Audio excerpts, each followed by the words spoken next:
इंदौर में ट्रांसपोर्ट कारोबारी राजा रघुवंशी की रहस्यमय मौत के मामले में अब जो सच सामने आ रहे हैं वो बेहद चौंकाने वाले और दुखद है। आरोप है कि राजा की हत्या किसी और ने नहीं बल्कि उसकी नई नवेली पत्नी सोनम रघुवंशी ने अपने आशिक के साथ मिलकर करवाई। 11 मई को शादी हुई और 20 मई को दोनों हनीमून के लिए निकल पड़े, लेकिन 23 मई को दोनों रहस्यमय ढंग से लापता हो गए और 2 जून को शिलांग की खाई में राजा की लाश बरामद हुई। लंबे समय तक सोनम गायब रही और जब सब कुछ संदिग्ध होता जा रहा था तब गाजीपुर के एक ढाबे से सोनम अचानक सामने आ जाती है। फिलहाल पुलिस ने सोनम, उसके प्रेमी राज कुशवाहा और 3 आरोपियों को गिरफ्तार कर लिया है और पूछताछ कर रही है। लेकिन यह एक अकेली कहानी नहीं है।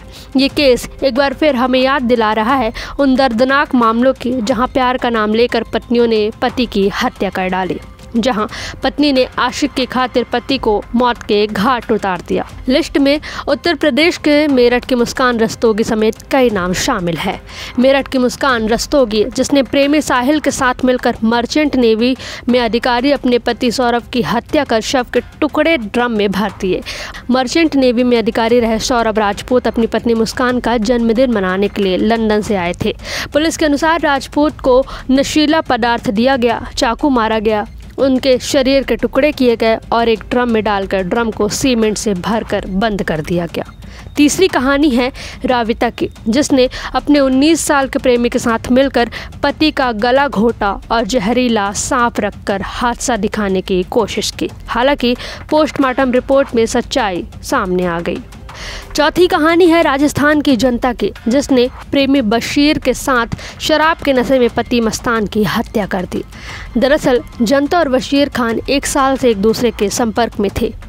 कुछ समय पहले वह उसके साथ भाग गई थी, जिसके बाद परिजनों ने उसकी गुमशुदगी की रिपोर्ट दर्ज कराई। इसी बीच महिला ने अपने प्रेमी बशीर के साथ मिलकर मस्तान को खत्म करने की साजिश रची। मस्तान को कुछ पैसों की ज़रूरत थी और पैसे उधार देने के बहाने बशीर ने उसे नसीराबाद रोड के पास बुलाया। जब दोनों मिले तो उन्होंने साथ में शराब पी। साजिश के मुताबिक बशीर ने कम शराब पी और मस्तान को ज़्यादा शराब पिलाई और मस्तान का गला चाकू से रेत दिया। 5वीं कहानी है औरैया के रहने वाली प्रगति यादव की, जिसने महज 15 दिन में पति की हत्या के लिए सुपारी देकर गोली चलवाई। दुल्हन ने शादी से पहले ही प्रेमी के साथ मिलकर पति की हत्या का प्लान बनाया था। पूछताछ में उसने कहा घर वालों ने बिना मर्जी के दिलीप से शादी कराई। प्रगति की प्लानिंग थी कि विधवा होने के बाद वह पति की करोड़ों की प्रॉपर्टी पर कब्जा कर प्रेमी के साथ रहेगी। 6वीं कहानी है कर्नाटक की प्रतिमा की, जिसने बेडशीट से गला घोटने की योजना बनाई।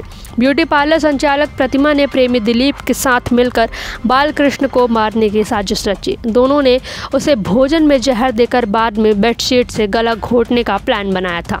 जांच में पता चला कि प्रतिमा अपने आशिक के साथ रहना चाहती थी, लेकिन परिवार की तरफ से जताए गए शक और मेडिकल रिपोर्ट्स की जाँच के बाद दोनों को गिरफ्तार कर लिया गया। तो ये थी कुछ ऐसी कहानियाँ जिसने पूरे समाज का विश्वास शादी जैसे पवित्र बंधन से उठा दिया। हर बार एक जैसी कहानी, शादी, प्रेम और फिर हत्या। क्या ये महज एक क्राइम है या बदलते समाज का वो चेहरा जिसे हम समझने में नाकाम हो रहे हैं, जहां कई परिवार बिलख चुके हैं, कई जिंदगियां उजड़ चुकी हैं। इस रिपोर्ट पर आपकी क्या राय है, हमें कमेंट बॉक्स में ज़रूर बताएं। वीडियो को लाइक, शेयर व चैनल को सब्सक्राइब करना ना भूलें।